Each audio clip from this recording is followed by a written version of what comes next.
Hello friends, welcome to துரன் academy. இன்னைக்கு நம்ம இந்த வீடியோ பதிவில் பற்றி பார்க்க போகிறோம் அப்படின்னா, திரும்பிப்பார் அப்படின்ற ஒரு சீரிஸ் வந்து பார்த்தீங்கன்னா, இந்தியன் பாலிட்டியில் இது வரைக்கும் நம்ம வந்து ஒரு 3 பார்ட் வந்து பார்த்துருக்கோம். ஓகேவா? அரசமைப்பு நிர்ணய சபை, முகவுரை, அதுக்கப்புறம் வந்து பார்த்தீங்க அப்படின்னா அட்டவணைகள். ஓகே, அதை தொடர்ந்து நம்ம இப்போ வந்து 25 பகுதிகளை வந்து பார்க்க போகிறோம். ஓகேங்களா? ஸோ இந்திய அரசமைப்பு ரொம்ப ரொம்ப முக்கியமானது வந்து பார்த்தீங்க அப்படின்னா பகுதிகள். அதாவது நம்ம இந்திய அரசமைப்பு ஒரு ஓவர்வியூ பார்க்குற மாதிரி தான் ஃபீல். ஓகேவா? அதாவது இந்திய அரசமைப்பை பற்றி நம்ம வந்து ஓரலாக வந்து சொல்லணும் அப்படின்னா, நம்ம இந்த 25 பகுதிகளை வந்து விளக்குனாலே போதும். அதுவே வந்து அரசியல் சட்டத்தை பத்தி நம்ம வந்து படிச்ச ஒரு ஃபீல் தான். ஓகேங்களா? அதாவது சிம்பிளா சொல்ல போனோம் அப்படின்னா, இந்த இந்தியன் பாலிட்டியோட இந்தியன் கான்ஸ்டியூஷனுடைய ஒரு ட்ரைலர் அப்படின்னு நம்ம சொல்லலாம். அதாவது ட்ரைலர்னா என்னது? அந்த படத்தை பத்தின முக்கியமான சீன்ஸ் எல்லாமே தொகுத்து ஒரு கிளிப்பிங்ஸா குடுப்பாங்க. ஒரு 2 நிமிஷம், 3 நிமிஷம். ஓகேவா? அதாவது ஒரு 2 1/2 மணி நேர கதைய ஒரு 2 நிமிஷத்துல வந்து சொல்லுவாங்க. சரியா? சிம்பிளா, ஷார்ட்டா. அதே மாரி தான் இந்தியன் பாலிட்டி, அதாவது இந்தியன் கான்ஸ்டிடியூஷன் இருக்கக்கூடிய தகவல்கள சுருக்கமா சொல்லக்கூடியது. என்னென்ன விஷயங்கள்லாம் இருக்கு? ஒவ்வொரு பகுதியா என்னென்ன சொல்லியிருக்காங்க? ஆரம்பத்துலேருந்து இறுதி வரைக்கும் என்னென்ன வகையில வந்து பார்த்தீங்கன்னா, வகைப்படுத்தி அத வந்து சரியான முறையில வந்து பார்த்தீங்கன்னா, தொகுத்து வச்சிருக்காங்கறத பத்தி நம்ம தெரிஞ்சுக்கணும் அப்படின்னா, இந்த 25 பகுதிகள பத்தி நம்ம தெரிஞ்சுட்டாலே போதுமானது. இதுல இந்த 25 பகுதியுமே நம்ம வந்து கண்டிப்பா எக்ஸாம்ல வந்து மனப்பாடம் பண்ணணும் அப்படின்ற அவசியம்லாம் கிடையாது. ஓகேவா? ஒரு 10லேருந்து ஒரு 15 பகுதிகள் தான் ரொம்ப முக்கியமான பகுதிகள். ஓகேவா? ஒரு 10லேருந்து ஒரு 15 பகுதிகள் தான். ஸோ அதுவும் நான் என்னன்றத நான் சொல்றேன். ஆனா 25 பகுதிகளும் நம்ம தெரிஞ்சு வச்சு ரொம்ப நல்ல விஷயம். ஓகேங்களா? அதாவது என்னன்னா, ஒரு ஒரு கொஸ்டின் கேட்கறாங்க. ஒரு ஆர்டிக்கிள் வந்து கேட்கறாங்க அப்படின்னும்போது, அந்த ஆர்டிக்கிள் என்னன்றது நமக்கு தெரியல அப்படின்னாலும், இந்த பகுதியிலேருந்து இந்த பகுதியில தான் இந்த ஆர்டிக்கிள் வரப்போகுது அப்படின்னு ஒரு யூகம் தெரிஞ்சாலே, அது சம்மந்தமான ஆப்ஷன வச்சு நம்ம வந்து ஈஸியா போட முடியும். ஓகேவா? அதாவது ஒரு தெரியாத விதி கூட, அது அந்த விதியானது எந்த பகுதிக்குள்ள வரும்ன்ற அளவுக்கு நம்ம தெரிஞ்சு வச்சுட்டாலே, அது சம்மந்தமான கொஸ்டின் வரும்போது, நம்ம இந்த ஒமிஷன் மெத்தட்ல வந்து ஈஸியா அந்த கொஸ்டின் வந்து அட்டெண்ட் பண்ணலாம். ஓகேவா? ஸோ அப்ப தெரியாத விதிகள் சம்மந்தமான கொஸ்டின கூட நம்ம ஈஸியா ஒரு கெஸ் மூலமா நம்ம போறதுக்கு இந்த பகுதிகள் நமக்கு ரொம்ப ரொம்ப ஹெல்ப்ஃபுல்லா இருக்கும். ஓகேங்களா? சரிங்க சார். மொத்தம் எத்தனை பகுதிகள் அப்படின்னு கேட்கும்போது 25 பகுதிகள். இந்திய அரசமைப்பு சட்டம், அதாவது ஜனவரி 26, 1950ல நடைமுறைக்கு வந்தபோதே இந்த 25 பகுதிகள் இருந்துச்சான்னு கேட்டீங்க அப்படின்னா இல்ல. ஓகேவா? நடைமுறைப்படுத்தும்போது மொத்தம் 22 பகுதிகள் தான் வந்து இருந்துச்சு. ஓகேங்களா? 22 பகுதிகள் தான் நம்ம இந்திய அரசமைப்பு சட்டத்துல இருந்துச்சு. அதுக்கப்புறம் பிறகு தான் என்ன பண்ணாங்க அப்படின்னா, 4 புதிய பகுதிகள வந்து சேர்த்தாங்க. ஓகேங்களா? 4 புதிய பகுதிகள் வந்து சேர்த்தாங்க. Okay sir. அப்போ ஆல்ரெடி 22 பகுதிகள். இப்போ ஒரு 4 பகுதி சேர்த்தா மொத்தமே 26 பகுதிகள் வருதே. ஆனா நீங்க 25 தானே சொல்றீங்க அப்படின்னா, 4 புதிய பகுதிகள இணைச்சாங்க. ஆல்ரெடி இருந்த பகுதி ஒண்ணத்த நீக்கிட்டாங்க. ஓகேவா? ஸோ அப்போ புதிதாக இணைந்தது பார்த்தீங்கன்னா 4 பகுதிகள். நீக்கப்பட்டது ஒரு பகுதி. அப்போ என்ன பண்ணா 26ல 1 போச்சுன்னா 25. இதான் வந்து கான்செப்ட். ஓகேங்களா? ஞாபகம் வச்சுங்க. அப்போ முதல்ல வந்து சேர்த்தாங்களா நீக்கினாங்கன்னு கேட்டா முதல்லே நீக்கிட்டாங்க. சரியா? முதல்ல வந்து ஒரு பகுதிய நீக்கிட்ட பிறகு 21 பகுதி தான் இருந்துச்சு. அதுக்கப்புறம் தான் என்ன பண்ணாங்க அப்படின்னா, 1076க்கு அப்புறம் வந்து பார்த்தீங்கன்னா 23 பகுதியாச்சு. அதுக்கப்புறம் வந்து பார்த்தீங்கன்னா 24, இப்போ வந்து தற்போது 25 பகுதிகள் வந்து இருக்கு. 2011லேருந்து மொத்தம் நம்ம இந்தியன் கான்ஸ்டியூஷன்ல 25 பகுதிகள் வந்து நம்ம வந்து படிச்சுட்டு வரோம். ரொம்ப ரொம்ப முக்கியமான பகுதிகள். ஓகேங்களா? அதில அந்த 25 பகுதிகள்ல ஒரு 10லேருந்து ஒரு 15 பகுதிகள வந்து நம்ம வந்து பார்க்க போறோம். ஓகேங்களா? ஸோ எல்லாமே ரொம்ப முக்கியமானது தான். ஓகேங்களா? இதில வந்து நம்ம வந்து பகுதிகள் மட்டும் பார்க்காம, அந்த பகுதி வந்து எந்த விதிக்கு உட்பட்டு இருக்கு, அந்த பகுதியில என்ன சொல்லியிருக்காங்க. ஓகேவா? அத பத்தி நம்ம பார்க்க போறோம். அதே மாரி வந்து ஒரு பகுதி நீக்கிட்டாங்க. 4 பகுதி சேர்த்தாங்கன்னு சொன்னோம் பார்த்தீங்களா? இது எந்த சட்டத்திட்டத்தின்படி நீக்கினாங்க, எந்த சட்டத்திட்டத்தின்படி சேர்த்தாங்க, இது எல்லாத்தையுமே நான் வந்து குடுக்குறேன். ஸோ பகுதிகள் சம்பந்தமான எல்லா கொஸ்டினுமே கேட்கறாங்க அப்படின்னா, நம்ம குடுத்துட்டு இந்த டாபிக் தாண்டி போகாது. ஸோ பகுதிகள் நம்ம ஃபுல்லா ஏ டூ இசட் வந்து உங்களுக்கு கவர் பண்ணி குடுத்துட்டோம். இத நீங்க நல்லா ஃபோக்கஸ் பண்ணி படிச்சாலே போதும். இந்த வீடியோ பார்க்கறதுனால எந்த பலனும் கிடையாது. அந்த பார்க்கும்போதே நீங்க நோட்ஸ் எடுத்து வச்சுட்டீங்க அப்படின்னா ரொம்ப யூஸ்ஃபுல்லா இருக்கும். சரியா? பிடிஎஃப் கேட்கறது என்ன அப்படின்னா, வெற்றி பெற போறவங்க, வெற்றி பெற நினைக்கிறவங்க, ஓகேங்களா? ஆனா உழைச்சு வேலைக்கு போக நினைக்கிறவங்க யாருமே வந்து பிடிஎஃப் கேட்க மாட்டாங்க. சரியா? பிடிஎஃப் வந்து உங்க ஃபோன்ல சேவ் பண்ணிக்கிறதுல எந்த பலனும் கிடையாது. நல்லா சொல்றேன் கேட்டுங்க. ஓகேவா? சார் கொஞ்சம் பெருசா இருக்கா மாரி இருக்கு. நான் பிடிஎஃப் குடுத்தீங்கன்னா நான் வந்து சேவ் பண்ணி வச்சுன்னா நான் ஃப்ரீயா இருக்கும்போது பார்த்துப்பேன் அப்படின்னா, அதாவது இந்த வீடியோவே ஃப்ரீயா இருக்கும்போது பார்த்து நோட்ஸ் எழுதி வச்சுக்கங்க. உங்க கைப்பட எழுதுறது தான் உங்களுக்கு பலன் குடுக்கும். சரிங்களா? அந்த ஒரு எந்த ஒரு விஷயத்திலுமே நம்முடைய உழைப்ப நம்ம போடும்போது தான் அதுக்குண்டான பலன் கிடைக்கும்ன்றத மட்டும் மறந்துடாதீங்க. அதுவும் காம்படிட்டிவ் எக்ஸாம் படிக்கிற நீங்க அத எப்போதுமே ஞாபகம் வச்சுக்கணும். ஓகேங்களா? ஸோ ஒரு நோட்ஸ் இருக்குன்னா, அது உங்களுக்கான நோட்ஸா மாத்தணும் அப்படின்னா, அத நீங்க கைப்பட எழுதினா தான் அது உங்களுக்கான நோட்ஸா மாறும். அந்த நோட்ஸ் உங்களுக்கு படிச்சா தான் ஞாபகம் இருக்கும். ஓகேவா? ஸோ அத வந்து கொஞ்சம் கடைபிடிங்க. ஓகேங்களா? சரி, ஓகே. ஓகே, இப்ப நம்ம வந்து பார்த்தீங்கன்னா பார்க்கலாம். இந்திய அரசு சட்டம் நடைமுறைக்கு வந்தபோது பார்த்தீங்கன்னா, மொத்தம் எவ்வளோ இருந்துச்சுன்னு சொன்னேன்? 22 பகுதிகள். அதான் வந்து இங்க குடுத்துருக்கேன். ஓகேவா? தற்போது எவ்வளோ இருக்கு? 25 பகுதிகள் வந்து பார்த்தீங்கன்னா நம்ம இந்திய அரசு இருக்கு. ஓகேவா? அதாவது ஒரு பகுதியை வந்து நீக்கியிருக்காங்க. 4 பகுதியில புதுசா இணைச்சிருக்காங்க. நீக்கப்பட்ட பகுதி எதுனா பகுதி 7 வந்து நீக்கிட்டாங்க. சேர்க்கப்பட்ட என்ன சொன்னேன்? பகுதி 4A, பகுதி 9A, பகுதி 4A, பகுதி 9A, பகுதி 9B, அப்புறம் பார்த்தீங்கன்னா பகுதி 14A. சரிங்களா? பகுதி 4A, பகுதி 14A, பகுதி 9A, பகுதி 9B. சரிங்களா? ஓகே, இதெல்லாம் வந்து புதுசாக சேர்க்கப்பட்ட அந்த 4 பகுதிகள். இது ரெண்டுமே ஒரே கட்டத்தை இணைச்சிருப்பாங்க. பகுதி 4யும் பகுதி 14Aவையும் ஒரே நேரத்தை இணைச்சிருப்பாங்க. அதுக்கப்புறம் பகுதி 9A இணைச்சிருப்பாங்க. அதுக்கப்புறம் பகுதி 9B வந்து இணைச்சிருப்பாங்க. ஓகேவா? ஸோ இதான் வந்து இணைக்கப்பட்டது. இது எந்த சட்டத்திட்டத்தில் இணைச்சாங்க அப்படின்னும் போது பார்த்தீங்கன்னா பகுதி 7. ஸோ பகுதி 7 வந்து நீக்கிட்டாங்கன்னு சொன்ன பார்த்தீங்கன்னா அது எந்த சட்ட திருத்தத்தின் அடிப்படை நீக்கப்பட்டுச்சு அப்படின்னா 1957 வந்து மாநில மறுசீரமைப்பு ஆணையம் அமைக்கப்பட்டாங்க. 1956 மாநில மறுசீரமைப்பு ஆணையம். அந்த ஆணையத்தின் அடிப்படையில் வந்து பார்த்தீங்க அப்படின்னா மொழிவாரி மாநிலங்களை வந்து பிரிச்சாங்க. அப்படி பிரிக்கும் போது வந்து பார்த்தீங்கன்னா அதுக்கு முன்னாடி வரைக்குமே வந்து மாநிலங்களை எதன் அடிப்படையில் வகைப்படுத்தினாங்க அப்படின்னா ABCD. அது ABCD அந்த ஆங்கிளில் தான் வந்து பார்த்தீங்கன்னா வகைப்படுத்தினாங்க. இப்போ A அப்படின்னும் போது பார்த்தீங்கன்னா அந்த ஆளுநர் கட்டுப்பாடக்கூடிய மாநிலங்கள், சரியா, அந்த நிர்வாக அமைப்புகள், எக்ஸாம்பிள் வந்து நம்ம சென்னை, மும்பை, கல்கத்தா போன்ற அந்த மாகாணங்கள் எல்லாமே. ஓகே, அடுத்து பார்ட் பி அப்படின்னும் போது பார்த்தீங்கன்னா அந்த மன்னர்கள், சுதேச மன்னர்கள் கட்டுப்பாட்டு இருந்த பகுதிகள். இது எக்ஸாம்பிள் வந்து பார்த்தீங்கன்னா ஹைதராபாத் போன்ற பகுதி எல்லாமே வந்து பார்த்தீங்கன்னா இந்த மன்னர் கட்டுப்பாட்டு அந்த பகுதிகள் எல்லாமே வந்து பார்த்தீங்கன்னா அந்த சுதேச சமஸ்தானங்களை வந்து பார்ட் பியில் வச்சுருந்தாங்க. பார்ட் சி வந்து பார்த்தீங்கன்னா யூனியன் பிரதேசம், பார்ட் டி வந்து பார்த்தீங்கன்னா இந்த அந்தமான் நிக்கோபார் தீவு. சரியா? இந்த 4மே இந்த 4 பார்ட்ல வந்து வச்சிருந்தாங்க. அதுக்கப்புறம் வந்து இந்த முறை வந்து நீக்கப்பட்ட பிறகு, அதாவது இந்த 1956 மறுசீரமைப்பு ஆணையம் வந்து உருவான பிறகு வந்து பார்த்தீங்க அப்படின்னா இந்த ஏபிசி அப்படின்ற கான்செப்ட் வந்து போயிடுச்சு. ஓகே, அப்படி போகும்போது பார்ட் பியில் இருந்தது, அதாவது இந்த மன்னர் மானியம் வந்து ஒழிக்கப்பட்ட பின்பு வந்து அந்த பார்ட் பியை வந்து தூக்கிட்டாங்க. அந்த பார்ட் பி வந்து பார்த்தீங்கன்னா இந்த பகுதி 7 தான் இருந்துச்சு. அந்த பார்ட் பியில் வரக்கூடிய மாநிலங்கள் எல்லாமே பகுதி 7 தான் வச்சிருந்தாங்க. அந்த மன்னர் மானியம் ஒழிக்கப்பட்டதுனால அந்த பார்ட்டை தூக்கிட்டாங்க. சரியா? அதன் அடிப்படையில் வந்து 1956 கொண்டு வரப்பட்ட 7வது, சரிங்களா, 7வது பகுதி 7வது சட்டத்தின் அடிப்படையில் பண்ணியிருக்காங்க, இந்த ஒரு பகுதியை வந்து தூக்கிட்டாங்க. ஸோ பகுதி 7 7வது சட்டத்திட்டம் 1956 ஞாபகம் வச்சு. ஓகேவா? அடுத்த பகுதி 4A. பகுதி 4Aன்றது என்ன அப்படின்னா அடிப்படை கடமைகள். பகுதி 4A வந்து பார்த்தீங்கன்னா அடிப்படை கடமைகள், ஃபண்டமெண்டல் டியூட்டிஸ் அப்படின்னு சொல்லுவாங்க. இந்த அடிப்படை கடமைகள் இப்போ இந்திய அரசாங்கம் வந்து இந்தியர்களுக்கு வந்து நிறைய விஷயங்கள் வந்து கொடுக்குறாங்க. ஓகேவா? அதாவது அடிப்படை உரிமை வந்து கொடுக்குறாங்க, அரசு வலியுறுத்தும் கோட்பாடு வந்து கொடுக்குறாங்க, குடியுரிமை கொடுக்குறாங்க, எல்லைகள் எல்லாமே கொடுக்கும்போது இந்திய குடிமையாகிய நாம வந்து என்ன பண்ணோம்? இந்தியா நமக்கு இவ்வளோ பண்ணும்போது இந்தியர்களாகிய நாம் வந்து என்ன பண்ணோம் அப்படின்னா நீ ஒரு நல்ல குடிமகனாக இருந்தால் போதும். அதான் கேட்குறான். அவன் உங்ககிட்ட வந்து எதையுமே வந்து கேட்கறது கிடையாது. என்னது, நீ ஒரு நல்ல குடிமகனாக இருக்கணும் அப்படின்னா அதுக்கு நீ என்னென்ன கடமையை செய்யணும், இந்தியாவிற்கு நீ ஆற்ற வேண்டிய, இந்திய குடிமகனாக நீ ஆற்ற வேண்டிய கடமைகளை பற்றி தான் வந்து பார்த்தோன்னா வரையறுக்கிறாங்க. ஆரம்பத்தில் 10 கடமைகள் கொண்டு வந்தாங்க. தற்போது 11 அடிப்படை கடமைகள் இருக்கு. அந்த 11 அடிப்படை கடமைகள் வந்து பகுதி 4A விதி ஆர்டிகல் 51A வச்சிருக்காங்க. இதெல்லாம் எத்தனை இருக்கு? 11 ஃபண்டமெண்டல் டியூட்டிஸ் வந்து பார்த்தீங்கன்னா வச்சிருக்காங்க. இது எந்த சட்ட திருத்தத்தின் அடிப்படையில் வந்து கொண்டு வரப்பட்டுச்சு?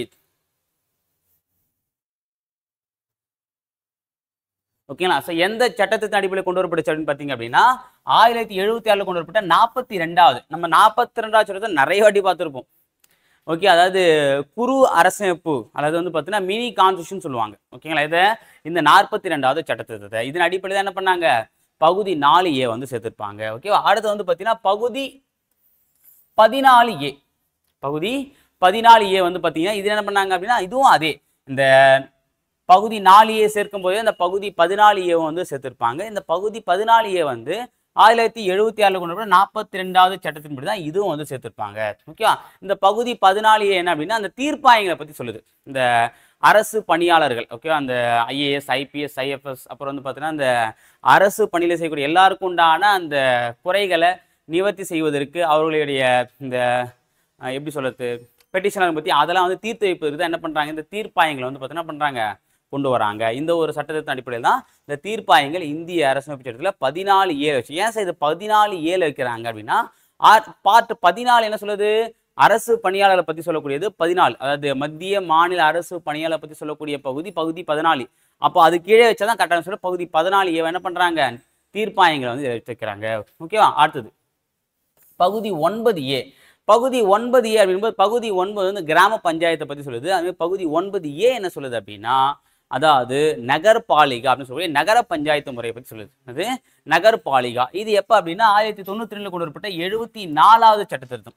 73வது சட்ட திருத்தம் கிராம பஞ்சாயத்து, 74வது சட்ட திருத்தம் நகர பஞ்சாயத்து. சரிங்களா, ரொம்ப முக்கியமானது. அதன் அடிப்படையில் தான் இந்த பகுதி 9A வந்து சேர்த்திருப்பாங்க. அடுத்த பகுதி 9B சரியா, பார்ட் 9B எப்ப சேர்த்தாங்கன்னா 2011 கொண்டு வரப்பட்ட 97வது சட்ட திருத்தப்படி இந்த கூட்டுறவு சங்கங்கள், இந்த கூட்டுறவு அமைப்புகளுக்கு வந்து பார்த்தீங்கன்னா அந்தஸ்து வந்து கொடுத்தாங்க. ஓகேவா, இந்த கூட்டுறவு அமைப்பு அப்படின்னும் போது இந்த கிராம லெவலில் நகர லெவலுக்குள்ள இந்த கூட்டுறவு சங்கங்களுக்கு பார்த்தீங்கன்னா அவங்களுக்கு உண்டான சட்டத்திட்டங்கள் வந்து கொடுக்கக்கூடியது தான் இது இந்த பார்ட் 9B. ஓகேங்களா, ரொம்ப முக்கியமானது. இதுதான் வந்து சேர்க்கப்பட்ட விதிகள். இதை வந்து நிறைய வாட்டி வந்து எக்ஸாமில் கேட்டிருக்காங்க. என்னென்ன பகுதிகளை வந்து பார்த்தீங்கன்னா இந்தியன் கான்ஸ்டியூஷன் வந்து சேர்த்துருக்காங்க அப்படின்னும் போது 4 பகுதிகள். Part 4A, part 14A, part 9A, part 9B. ஓகேவா, பார்ட் 4A வந்து பார்த்தீங்கன்னா அமெண்ட்மெண்ட் வந்து 42. சரிங்களா, அதே மாதிரி வந்து பார்ட் 14B 14A அதுவும் வந்து பார்த்தீங்கன்னா 42. இது ரெண்டுமே வந்து 42வது சட்டத்திருத்தம் தான் சேர்த்துருப்பாங்க. பார்ட் 9A வந்து 74வது சட்ட திருத்தம். அதேமாரி பார்ட் 9B வந்து பார்த்தீங்க அப்படின்னா 97வது சட்ட திருத்தம். ஓகே, ஞாபகம் வச்சுங்க, மறந்துடாதீங்க. ஓகேவா, நீக்கப்பட்டது வந்து பார்த்தீங்கன்னா பகுதி 7, இது வந்து 7வது சட்ட திருத்தம். ஓகே, இப்போ நம்ம வந்து ஒவ்வொரு பகுதியும் வந்து ஒன் பை ஒன்னா பார்க்கலாம். ரொம்ப முக்கியமானது. ஃபர்ஸ்ட் பகுதி 1. ஓகே, இங்கே சீரியல் நம்பர் கொடுத்துருக்கேன், இங்கே வந்து பகுதியை மென்ஷன் பண்ணியிருக்கேன். ஓகே, ரோமன் லெட்டர் தான் பகுதியை பொறுத்த வரைக்கும், பார்ட் பொறுத்த வரைக்கும் என்ன பண்ணுவாங்க அப்படின்னா ரோமன் லெட்டர் தான் வந்து மென்ஷன் பண்ணுவாங்க. ஓகே, பார்ட் 1 வந்து எதுனா ஆர்டிக்கல் 1லேருந்து 4 வரைக்கும் இருக்குது. இங்கே விதிகளையும் சேர்த்து கொடுத்துருங்க. அதாவது என்ன சொல்லுவாங்க அப்படின்னா விதிகள் அல்லது ஷரத்து அப்படின்னு சொல்லுவாங்க, இல்லை அப்படின்னா பிரிவுகள் அப்படின்னு சொல்லுவாங்க. விதினாலும் சரி, ஷரத்துனாலும் சரி, பிரிவு மூணுமே எதை சொல்லுது அப்படின்னா ஆர்டிக்கலை தான் மென்ஷன் பண்ணுது. நம்ம வந்து இங்கிலீஷ் ஆர்டிக்கல் பொதுவாக சொல்லலாம். ஆர்டிக்கல் 1லேருந்து 4 வரைக்கும் இருக்குது. என்னன்னா பார்ட் 1 வந்து சொல்லுது. பார்ட் 1ல் என்ன சொல்றாங்க அப்படின்னு பார்த்தீங்க அப்படின்னா ஒன்றியம் மற்றும் அதன் ஆட்சி பகுதிகள் பற்றி குறிப்பிடுகிறது. ஒன்றிய அரசு, இப்போ ஒன்றியம் அப்படின்னும் போது இந்தியா அப்படின்றது ஒன்றியம் தானே, மாநிலங்களின் ஒன்றியம் அப்படின்னும் போது இந்தியாவுடைய எல்லை, இந்திய மாநிலங்களின் எல்லை, இது எல்லாத்த பற்றியும் சொல்லுது. ஓகேவா, ஸோ இப்போ எக்ஸாம்பிள் வந்து பார்த்தீங்கன்னா ஒரு புதிய மாநிலத்தை உருவாக்கணும், ஆல்ரெடி இருக்கக்கூடிய மாநிலத்தை பிரிக்கணும், இருக்கிற 2 மாநிலத்தை வந்து ஒன்றா சேர்க்கணும் அப்படின்னும் போது இதில் இருக்கக்கூடிய இந்த 1 முதல் 4 வரைக்கும் இருக்கக்கூடிய ஆர்டிக்கலை பேஸ் பண்ணி தான் அதை வந்து பண்ண முடியும். ஓகே, அதாவது இந்தியாவுடைய எல்லைகளும் மாநிலங்களின் எல்லையும் வரையறை செய்து எங்கே வச்சுருக்காங்க, பார்ட் 7 வந்து வச்சுருக்காங்க. ஏன்னா இந்திய ஒரு புதிய நாடு கட்டமைக்கிறாங்க அப்படின்னா அந்த நாட்டுடைய எல்லையை ஃபஸ்ட்டு வரையறுத்த பிறகு தான் அதுக்குண்டான சட்டத்தை போட முடியும். ஓகே, அதான் முதலிடமே கொடுத்துருக்காங்க, ஒன்றியம் மற்றும் அதன் ஆட்சி பகுதியை பற்றி குறிப்பிடுவது. அடுத்தது பார்ட் 2. பார்ட் 2ல் வந்து ஆர்டிக்கல் 5லேருந்து 11 வரைக்கும் இருக்குது. ஆர்டிக்கல் 5 to 11 வரைக்கும் இருக்குது. என்ன சொல்லுது அப்படின்னா பார்ட் 2 பற்றி சொல்லி இதில் என்ன சொல்கிறாங்க அப்படின்னா குடியுரிமையை பற்றி சொல்கிறாங்க. குடியுரிமை, இப்போ எல்லையை நிர்ணயம் பண்ணுறாங்க, அந்த எல்லையில் குடியிருப்பதற்குண்டான உரிமையை வழங்குறாங்க. ஃபர்ஸ்ட் எல்லையை நிர்ணயம் பண்ணிட்டாங்க, அதுக்கப்புறம் என்ன பண்ணுறாங்க, எல்லையில் குடியிருப்பதற்குண்டான உரிமையை வந்து வழங்குறாங்க. அது 2வது. சரியா, குடி. அடுத்தது பார்ட் 3 வந்து பார்த்தீங்கன்னா ஆர்டிக்கல் 12 to 35. ஓகேவா, விதி 12லேருந்து 35 வரைக்கும் இருக்குது. அடிப்படை உரிமைகளை பற்றி குறிக்கிறது. சரியா, ரொம்ப ரொம்ப முக்கியமானது. நிறைய எக்ஸாம்பிள் கேட்டிருக்காங்க. அடிப்படை உரிமை பற்றி சொல்வது பகுதி 3, ஆர்டிக்கல் 12 to 35. அடுத்தது பார்ட் 4 பார்த்தீங்க அப்படின்னா ஆர்டிக்கல் 36 to 51. அதாவது விதி 36லேருந்து 51 வரைக்கும் இருக்குது. என்ன சொல்கிறாங்க, அரசு நெறியுறுத்தும் கோட்பாடு. இது நிறைய பேர் கொண்டு அழைப்பாங்க. ஓகேவா, அதாவது டிபிஎஸ்பின்னு சொல்லுவாங்க. அதே மாதிரி வந்து பார்த்தீங்க அப்படின்னா அரசு நெரிசை கோட்பாடு, அரசு நெறியுறுத்தும் கோட்பாடு, அரசு நெறிமுறைப்படுத்தும் கோட்பாடு, அரசை வழிபடுத்தும் கோட்பாடு. எப்படி சொன்னாலுமே இதை தான் மென்ஷன் பண்ணுறாங்கன்னு அர்த்தம். சரியா, ஸோ இது என்ன சொல்கிறாங்க அப்படின்னா ஒரு அரசு நல அரசாக செயல்படணும் அப்படின்னா என்னென்ன விஷயங்களாக இருக்கணும். இப்போ இந்தியான்றது ஒரு அரசு, இது மக்களுக்கு உண்டான அரசாக இருக்கணும் அப்படின்னா என்னென்ன விஷயங்களை கடைபிடிக்கின்றதை பற்றி சொல்லுது. ஓகேவா, அடிப்படை உரிமைகள் மீறப்படும் போது என்ன பண்ணலாம், நம்ம உயர்நீதிமன்றத்தை உச்சநீதிமன்றத்தை நாடலாம். ஆனால் அரசு நேசி கோட்பாடு வந்து மீறப்படும் போது நம்ம அதுவுமே மீற முடியாது. இது என்னன்னா அரசுக்கு வழங்கக்கூடிய ஒரு சில அட்வைஸ் தான் தவிர இது கட்டளை கிடையாது. சரிங்களா, ஸோ இந்த 4 இதோட சேர்த்து வந்து பகுதி 4A.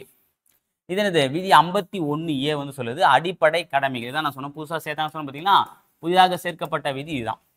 ஓகேவா, இதில் முக்கியமான விதிகள்லாம் வந்து பின்னாடி சொல்கிறேன், பார்ட்டை வந்து சொல்கிறேன். இப்போ ஒவ்வொரு பார்ட்டை நம்ம பார்த்துக்கலாம். அடுத்தது பார்ட் 5 என்ன சொல்லுது அப்படின்னா ஆர்டிக்கல் 52லேருந்து 151 இருக்குது. ஆர்டிக்கல் 52 to 151 என்னன்னா மத்திய அரசு, ரொம்ப முக்கியமானது. மத்திய அரசு அப்படின்போது 3 அங்கங்களை கொண்டது. ஓகேவா? அதாவது ஆட்சித்துறை, அப்புறம் வந்து பார்த்தீங்கன்னா சட்டத்துறை, நீதித்துறை. ஆட்சித்துறை, சட்டத்துறை, நீதித்துறை, அதோடு சேர்ந்து வந்து பார்த்தீங்க அப்படின்னா மத்திய தலைமை கணக்கு மற்றும் தணிக்கையாளர். இந்த 4 பார்ட் ஒண்ணா வரத்தான் வந்து பார்த்தீங்கன்னா இந்த பகுதி 5. ஸோ பகுதி 5 ரொம்ப ரொம்ப முக்கியமானது. குடியரசுத் தலைவர், பிரதமர், மக்களவை, மாநிலங்களவை, உச்சநீதிமன்றம், இது எல்லாமே இது எல்லா சம்பந்தமான ஆர்டிகளும் எதில் வரும்? இந்த 52லேருந்து 151க்குள்ளே தான் வரும். ஓகேங்களா? ஆர்டிகல் 52லேருந்து 78 வரைக்கும் இருக்கிறது வந்து பார்த்தீங்கன்னா அது நிர்வாகம் போயிடும். அப்புறம் 79லேருந்து 123 கிட்ட இருக்கிறது வந்து பார்த்தீங்க அப்படின்னா என்ன சொல்லுறது, சட்டத்துறை போயிடும். அப்புறம் 124லேருந்து 147 வரைக்கும் இருக்கிறது வந்து பார்த்தீங்கன்னா நீதித்துறை போயிடும். 148லேருந்து 151 வரைக்கும் இருக்கிறது வந்து என்ன அப்படின்னா அதாவது சிஏஜி, அதாவது controller and auditor general of India, அதாவது மத்திய தலைமை கணக்கு மற்றும் தணிக்கையாளர். அந்த கான்செப்டில் வரக்கூடியது ரொம்ப முக்கியமான ஒரு பார்ட். ஓகேங்களா? ஸோ அப்போ இதுக்குள்ளே வந்துச்சு அப்படின்னா அது மத்திய அரசை பற்றி தான் சொல்லுதுன்றது நம்ம ஈஸியாக வந்து புரிஞ்சுக்கலாம். ஓகேங்களா? என்னென்னது, அதாவது ஃபர்ஸ்ட் வந்து ஆட்சித்துறை, அப்புறம் வந்து சட்டத்துறை, நீதித்துறை, அப்புறம் சிஏஜி, இது 4 அமைப்புகளும் சேர்ந்தது தான் மத்திய அரசு. அடுத்தது பார்ட் 6 என்ன சொல்லுது அப்படின்னா ஆர்டிகல் 152லேருந்து 237 வரைக்கும் இருக்குது. ஆர்டிகல் 152, இதுக்கு அடுத்த ஆர்டிகல் ஆரம்பிக்கும். 152லேருந்து 237 வரைக்கும் இருக்குது. என்ன சொல்லுது? மாநில அரசை பற்றி சொல்லுது. ஸோ மாநில அரசு அப்படின்போது அதே சேம் கான்செப்ட் தான். அங்கே எப்படி நம்ம வந்து பார்த்தீங்கன்னா நிர்வாகத்துறை, சட்டத்துறை, நீதித்துறை பார்த்தோமோ அதே மாதிரி தான் இங்கேயும் நிர்வாகத்துறை, சட்டத்துறை, நீதித்துறை. இந்த நிர்வாகத்துறை அப்படின்போது அந்த இடத்துல வந்து குடியரசுத் தலைவர், துணை குடியரசுத் தலைவர், பிரதமர், பிரதம அமைச்சர்கள் அந்த கான்செப்ட்ல வருவாங்க. இங்க யார் வருவாங்க அப்படின்னா ஆளுநர், முதலமைச்சர், அப்புறம் வந்து பார்த்தீங்கன்னா பிற அமைச்சர்கள் இந்த கான்செப்ட்ல வருவாங்க. அங்க சட்டத்துறை அப்படின்னும் போது லோக்சபா, ராஜ்யசபா. இங்க மாநில அரசுகள் அப்படின்னும் போது பார்த்தீங்க அப்படின்னா இந்த இடத்துல வந்து சட்டப்பேரவை, சட்ட மேலவை. அங்க நீதித்துறை அப்படின்னும் போது உச்ச நீதிமன்றம் வரும். இங்க நீதித்துறை அப்படின்போது உயர் நீதிமன்றம் வரும். சரிங்களா? ரொம்ப முக்கியமானது இது ரெண்டுமே பக்கத்துல. ஓகே, அந்த ஆர்டிகல் ஞாபகம் வச்சுங்க. இதுக்குள்ள இருக்கக்கூடிய ஆர்டிகல் தான் ஆளுநரை பத்தியும் முதலமைச்சரை பத்தியும் சொல்லுன்றது மட்டும் மறக்காதீங்க. ஓகேவா? அடுத்தது பார்ட் 7. இந்த பார்ட் 7 தான் வந்து நீக்கிட்டாங்க. அது ஆர்டிகல் வந்து 238 நீக்கப்பட்ட விதி என்னது? 238 வந்து நீக்கிட்டாங்க இந்த விதியை. ஓகேவா? இது என்னது? பகுதி 7 வந்து நீக்கப்பட்டது. 1957 கொண்டு வரப்பட்ட 7வது சட்ட திருத்தம். இதை இந்த மன்னர் மானியம் வந்து ஒழிக்கப்பட்டது நம்ம வந்து சொல்றோம். அதாவது இந்த மன்னர்கள், சுதேச சமஸ்தானங்கள், அதாவது இந்த பார்ட் பி ஸ்டேட்ஸை வந்து என்ன பண்ணிட்டாங்க? நீக்கிட்டாங்க. ஓகேங்களா? ஓகே, அடுத்து வந்து பார்த்தீங்க அப்படின்னா 8வது பார்ட் 8. ஸோ பார்ட் 7 வந்து நீக்கிட்டாங்க. பார்ட் 8 என்ன அப்படின்னா ஆர்டிகல் 239லேருந்து 242 வரைக்கும் யூனியன் பிரதேசங்களை பற்றி சொல்லுது. இப்போ நம்ம யூனியன் பிரதேசங்கள் என்பது பாண்டிச்சேரி, சண்டிகர், அந்தமான் நிக்கோபார், ஓகேவா, லட்சத்தீவுகள், ஓகேவா, அப்புறம் தாத்ரா நாகர் ஹைவேலி, அப்புறம் டையூ டாமன், ஓகேவா. ஸோ இது எல்லாமே வந்து பார்த்தீங்க அப்படின்னா இந்த யூனியன் பிரதேசங்கள். ஸோ இந்த யூனியன் பிரதேசங்களை பற்றின நிர்வாக முறையை பற்றி இந்த பார்ட் 8 வந்து சொல்லுது. பார்ட் 9 வந்து அப்படின்னா ரொம்ப முக்கியமானது, ரொம்ப முக்கியமானது பார்ட் 8 and 9. ஓகேவா? இந்த 243லேருந்து 243 ஓ வரைக்கும் இருக்குது. இது 243 to 243 ஓ வரைக்கும் இருக்குது. கிராம பஞ்சாயத்தை பற்றி சொல்லுது. அது கிராம பஞ்சாயத்து பற்றி சொல்லுது. ஓகேவா? ஸோ கிராம பஞ்சாயத்து அப்படின்னும் போது இதுதான் வந்து என்ன பண்ணாங்க? அதாவது அட்டவணை 11 சேர்த்துருப்பாங்க. அதே மாதிரி என்ன சட்ட திருத்தம்? 73 1992, நடைமுறைக்கு வந்து 93, ஆக்ட் கொண்டு வந்து 92. ஞாபகம் வச்சுங்க. ஓகேங்களா? அடுத்தது இந்த விதி ரொம்ப முக்கியமானது. அடுத்தது பார்ட் 9A ஆர்டிகல் 243 பி. அங்க ஓல முடியுது பார்த்தீங்களா? அங்க ஓ கத்தன ரோக்கு அப்புறம் பி 243 இசட் ஜி வரைக்கும், அதாவது இசட் முடிஞ்சிட்டு Z A, Z B, Z C அப்படின்னு இசட் ஜி வரைக்கும் இருக்குது. என்ன சொல்லுது? நகர பஞ்சாயத்தை பற்றி சொல்லுது. நகரபாலிகா அல்லது நகர பஞ்சாயத்துன்னு சொல்லுவாங்க. இது வந்து 12வது அட்டவணையில சேர்த்திருக்காங்க. அதே மாதிரி வந்து சட்டத்திருத்தம் 74வது சட்டத்திருத்தம் இதான் புதுசாக சேர்க்கப்பட்டது நம்ம சொல்றோம். ஓகேவா? அடுத்து பார்த்தீங்கன்னா பார்ட் 9B என்ன அப்படின்னா ஆர்டிகல் 243 இசட் ஜி ஜிக்கு அப்புறம் எச், இசட் ஹெச்ல இருந்து இசட் டி வரைக்கும் இருக்குது. கூட்டுறவு அமைப்புகள், கூட்டுறவு சங்கங்கள் அல்லது கூட்டுறவு அமைப்புகளை பற்றி சொல்லுது. ஓகேவா? இந்த கூட்டுறவு சங்கம் அப்படின் போது நகர, அதாவது கிராம லெவல்லையும் இருக்கும், அதேமாதிரி நகர லெவல்லையும் இருக்கும். அர்பன் அண்ட் ரூரல் ரெண்டுத்துலையுமே வந்து இந்த கூட்டுறவு சங்கங்கள் அப்படின்ற ஒரு கான்செப்ட் வந்து இருக்கு. ஓகேவா? ஸோ இது வந்து பார்த்தீங்க அப்படின்னா 243 இசட் ஹெச்ல இருந்து இசட் டி வரைக்கும் இருக்குது. இந்த கூட்டுறவு அமைப்புகளை பற்றி சொல்லுதுன்றது சொல்றாங்க. ஓகேவா? அடுத்தது பார்ட் 10. 244 244A வரைக்கும் இருக்கு ரெண்டு விதிகள். எது என்ன சொல்றது அப்படின்னா அட்டவணைப்படுத்தப்பட்ட மக்கள் வாழும் பகுதிகளின் நிர்வாகம் பற்றி குறிப்பிடுகிறது.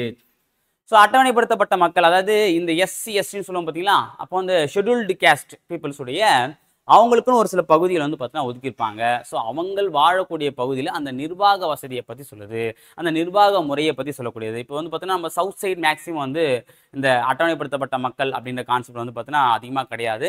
ஆனால் நார்த் சைட்லாம் நம்ம பார்க்கும்போது இந்த வடகிழக்கு மாநிலங்கள்லாம் வந்து பார்த்தீங்க அப்படின்னா அந்த இந்த எப்படி அட்டவணைப்படுத்தப்பட்ட மக்களுக்கான ஒரு பகுதிகளே வந்து பார்த்தீங்கன்னா ஒதுக்கியிருப்பாங்க. அந்த பகுதியில் கூடிய நிர்வாக அமைப்பு முறை வந்து எப்படி இருக்கிறத பற்றி தான் என்ன சொல்கிறாங்க பார்ட் 10ல் வந்து குறிப்பிடுறாங்க. அடுத்த பார்ட் 11 அதாவது 245 263 வரைக்கும் இருக்குது. 245 263 வரைக்கும் இருக்குதுன்னா மத்திய மாநில அரசுகளுக்கு இடையான சட்டம் மற்றும் நிர்வாக உறவுகளை பற்றி குறிப்பிடுறது. ஸோ நம்ம பார்த்துருவோம் மத்திய மாநில அரசுகளுக்கு இடையான உறவுகள் அப்படின்னும் போது மொத்தம் 3 வகையான உறவுகள் இருக்கும். ஓகேவா, சட்டம் சார்ந்த உறவுகள், நிர்வாகம் சார்ந்த உறவுகள், நிதி சார்ந்த உறவுகள். ஓகேவா, இந்த மத்திய மாநில அரசுக்கான உறவுகளை பற்றி 2 பகுதிகள் சொல்லுது, அடுத்தடுத்த பகுதிகள். ஓகேவா, பகுதி 11 மத்திய மாநில அரசுக்கான உறவுகள் தான், பகுதி 12 மத்திய மாநில அரசுக்கான உறவுகள் தான். ரெண்டுமே வந்து இந்த மத்திய மாநில அரசுக்கான உறவுகளை பற்றி சொல்லுது. பகுதி 11 இருக்கக்கூடிய இந்த 245 263 விதிகள் சட்டம் சார்ந்த உறவுகள், நிர்வாகம் சார்ந்த உறவுகளை பற்றி சொல்லுது. அப்போ பகுதி 12 இருக்கக்கூடிய 264 300A வரைக்கும் இருக்குது மத்திய மாநில அரசுக்கு இடையான நிதி சார்ந்த உறவுகளை பற்றி சொல்லுது. ஓகே, அந்த சொத்துக்கள் பற்றி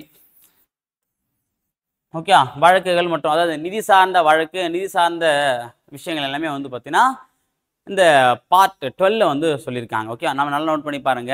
அதாவது சொத்துரிமை அடிப்படை உரிமையிலிருந்து நீக்கப்பட்டு சாதாரண உரிமையை வச்சிருப்பாங்க. இது 300A. அந்த 300 எங்க வருதா, சொத்து வருதா, சொத்துரிமை, அதுதான் சொத்துக்களை தான் நீங்க சேர்க்கிறாங்க. அப்போ எங்க கனெக்ட் ஆகுது பாருங்க.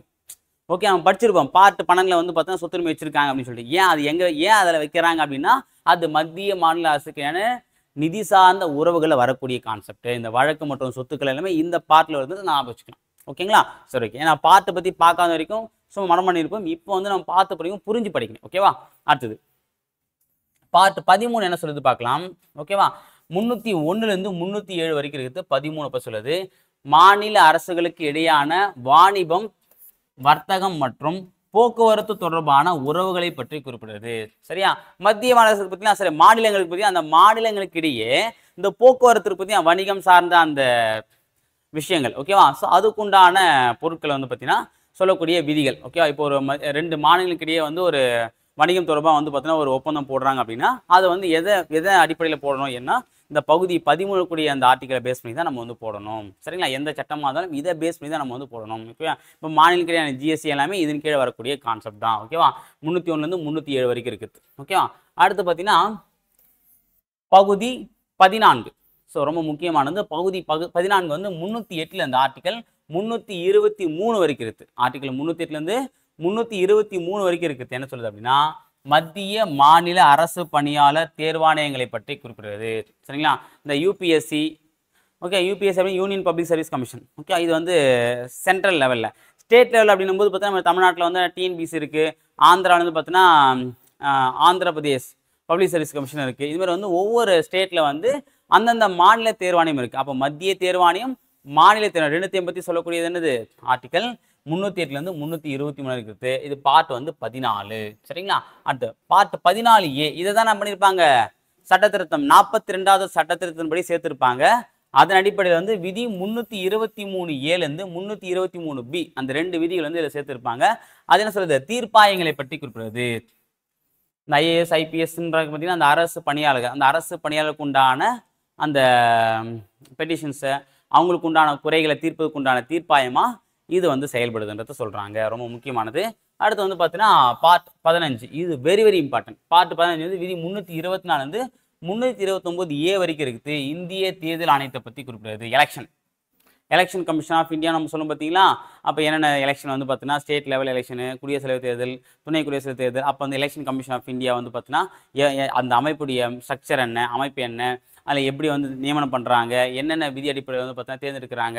ஓகே, ஸோ இது எல்லாத்தையும் பற்றியுமே எதை கொடுத்துருப்பாங்க பார்ட் 15ல் ஆர்டிக்கல் 324 329A வரைக்கும் இருக்குது. எலெக்ஷனை பற்றி சொல்லக்கூடியது. அடுத்தது பார்ட் 16. இது வந்து 330லேருந்து 332 வரைக்கும் இருக்குது. சில வகுப்பினருக்கான சிறப்பு விதிகளை கொண்டுள்ளது. அதாவது வந்து பார்த்தீங்கன்னா ஸ்பெஷல் கேட்டகரி பீப்புள்ஸ்க்கு வந்து பார்த்தீங்க அப்படின்னா ஒரு சில சலுகைகளை வந்து கொடுக்குறாங்க. இந்த ஆங்கிலோ இண்டியன்ஸு, அப்புறம் வந்து பார்த்தீங்கன்னா தாழ்த்தப்பட்ட மக்கள், பிற்படுத்தப்பட்ட மக்கள், அதுக்கப்புறம் வந்து பார்த்தீங்க அப்படின்னா பழங்குடி, இவங்களுக்கு உண்டான சிறப்பு சலுகைகளை பற்றி வந்து இந்த ஒரு பார்ட்டில் வந்து கொடுத்துருப்பாங்க. பார்ட் 16 ஓகேவா. அது இது ரொம்ப முக்கியமானது இல்லை, அதை எடுத்து பார்க்கலாம். பார்ட் 17 என்ன அப்படின்னா விதி 343லேருந்து 351 இருக்கிறது அலுவலக மொழிகளை பற்றி சொல்லுது. ரொம்ப ரொம்ப முக்கியமானது ஓகேவா. அலுவலக மொழிகளை பற்றி சொல்லக்கூடியது. அடுத்து வந்து பார்த்தீங்க அப்படின்னா பார்ட் 18 பார்ட் 17 வந்து பார்த்துட்டோம். பார்ட் 17 வந்து ரொம்ப முக்கியம், அலுவலக மொழிகளை பற்றி சொல்லுது பார்த்தோம்.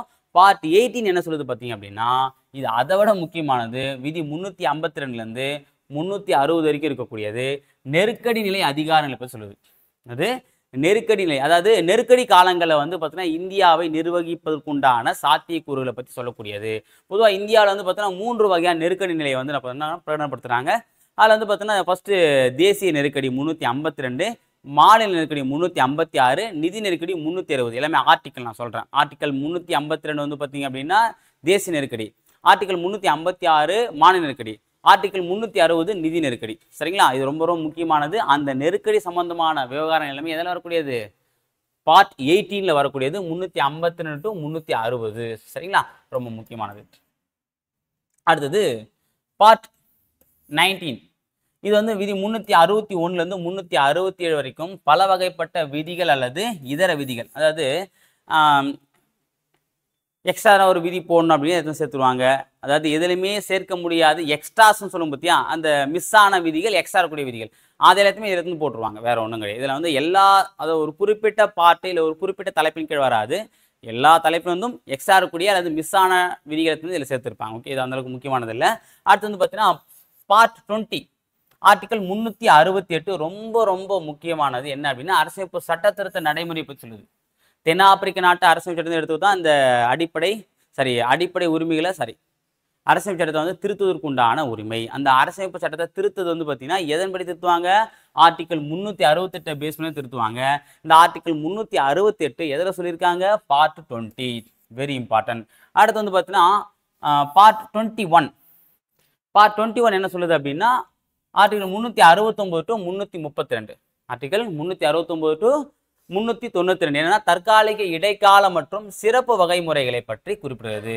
தற்காலிக, இடைக்கால மற்றும் சிறப்பு வகைமுறைகளை பற்றி அப்படின்னா என்ன அப்படின்னா இந்த சிறப்பு அந்தஸ்துகள்லாம் கொடுக்குறாங்க பார்த்தீங்கன்னா, ஒவ்வொரு மாநிலத்துக்கு உண்டான, இப்போ ஆந்திராவுக்கு உண்டான சிறப்பு அந்தஸ்து, அப்புறம் வந்து பார்த்தீங்கன்னா தெலுங்கானாக்கு உண்டான சிறப்பு அந்தஸ்து, அப்புறம் வந்து ஜம்மு காஷ்மீர் இப்போ கூட பார்த்தீங்கன்னா பாருங்க 370 தான் வரும் நினைக்கிறேன். ஆர்டிகல் 370 இப்போ தூக்கிட்டாங்க பார்த்தீங்களா. அது வந்து ஏன்னா தற்காலிகமாக இருக்கிறத தூக்கிட்டாங்க. இதே பர்மனெண்ட் அப்படின்னு தூக்க முடியாது. தற்காலிகமாக வந்து அவங்களுக்கு ஒரு சிறப்பு அந்தஸ்து வந்து கொடுக்குறாங்க. ஓகேவா. மற்ற மாநிலம் கூட இவங்க சிறப்பாக இருந்தால் சிறப்பு அந்தஸ்து வந்து கொடுப்பாங்க. ஸோ இப்போ அந்த சிறப்பு அந்தஸ்து வந்து இதெல்லாம் வரும் பாருங்க. 369, அதுக்கு அடுத்தது 370. இந்த ஆர்டிகல் 370 என்ன பண்ணாங்க? ஜம்மு காஷ்மீர் மாநிலத்துக்கு சிறப்பு அந்தஸ்து வந்து கொடுத்தாங்க. அதை இப்போ நீக்கிட்டாங்க. ஓகே, அது தற்கால, இடைக்கால மற்றும் சிறப்பு வகைமுறைனால அதை நீக்கிட்டாங்க. அதாவது என்ன சொல்லுது அப்படின்னா ஸ்பெஷல், அவங்களுக்கு மட்டும் ஸ்பெஷலாக கொடுக்கக்கூடிய விஷயங்கள். ஓகேவா, அவ்வளோ சிறப்பு அந்தஸ்து நம்ம சொல்லலாம். அடுத்து கடைசியாக ஆர்டிகல் பார்ட் 22, அதாவது ஆர்டிகல் 393லேருந்து 395 வரைக்கும் இருக்குது. ஆர்டிகல் 393லேருந்து 395 வரைக்கும் இருக்குது. என்ன அப்படின்னா குறைந்த கால பட்டங்கள் அளித்தல் மற்றும் நீக்கப்பட்டவை. சரியா, அந்த குறுகிய கால டைட்டில் சொல்லும் பற்றியும் அது சம்மந்தமானது. ஓகேங்களா, குறுகிய கால பட்டங்கள் அது வந்து பார்த்தா அந்த துறை சார்ந்த விஷயங்கள். ஓகேங்களா. ஸோ இதுதான் வந்து பார்த்தீங்கன்னா மொத்தமாக இருக்கக்கூடிய அந்த 26 பகுதிகள். சரி, 26 பகுதின்னு சொல்கிறீங்க, ஆனால் 22 தானே சார் சொல்லியிருக்கீங்க அப்படின்னா ரோமன் லெட்டர் பிரகாரம் பார்த்தீங்கன்னா 22 பகுதிகள் தான். ரோமன் லெட்டர் பிரகாரம் 22 பகுதிகள் தான். எக்ஸ்ட்ராவாக 4 பகுதியில் சேர்ந்துச்சு 26. 7வது பகுதி நீக்கிட்டாங்க 25. ஓகே, நம்ம நம்பர் ஆஃப் கவுண்ட்ஸ் அப்படின்னும் போது பார்த்து இங்கே இருப்பாருங்க, நம்பர் ஆஃப் கவுண்ட் 25 பகுதி இருந்துச்சுங்களா. ஆனால் இதில் வந்து நம்ம ஏபிசி நம்ம போட்டிருக்கிறதுனால என்ன வந்திருக்கு நமக்கு இங்கே 22 பகுதியில் கரெக்டாக வந்திருக்கு. ஸோ இந்த ஆங்கிள் தான் நம்ம வந்து படிக்கணும். இதில் முக்கியமான பகுதிகள்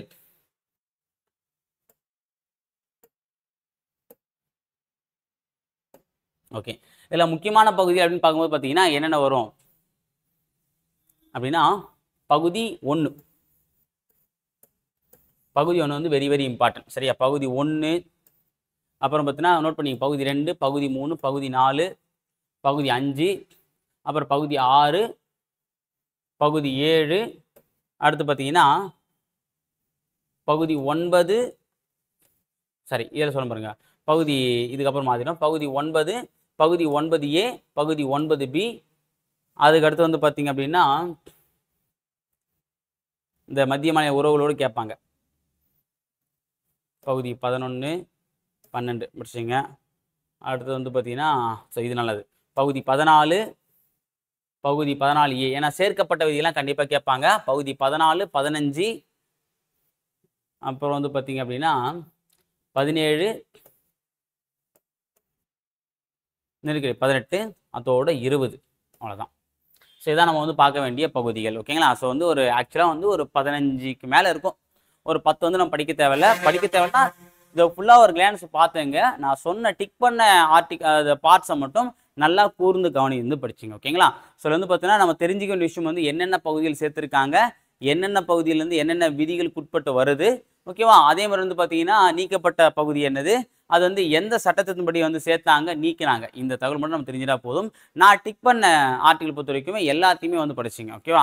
அந்த பார்ட்டில் வரக்கூடிய எல்லா தகவலுமே ரொம்ப ரொம்ப முக்கியமானது. எக்ஸாம் பாயிண்ட் ஆஃப் வியூவில் நம்ம சிலபஸையும் கவர் ஆகக்கூடிய டாபிக் எல்லாமே அந்த பார்ட்டில் வந்து இருக்குது. சரிங்களா? சரி, ஓகே ஃப்ரெண்ட்ஸ். இந்த திரும்பிப்பார் அப்படின்ற ஒரு சீரிஸ் வந்து பார்த்தீங்கன்னா பார்ட் 4ல் வந்து நம்ம என்ன பண்ணியிருக்கோம், பகுதிகள் வந்து நம்ம கம்ப்ளீட் பண்ணி கொடுத்துருக்கோம். அடுத்த பார்ட்டில் வந்து பார்த்தீங்கன்னா ஒரு புதிய டாப்பிக்கோடு நான் உங்களை சந்திக்கிறேன். அதுவரை உங்களிடமிருந்து விடைபெறுவது அருள் சுந்தரன் அகாடமி. தேங்க்யூ.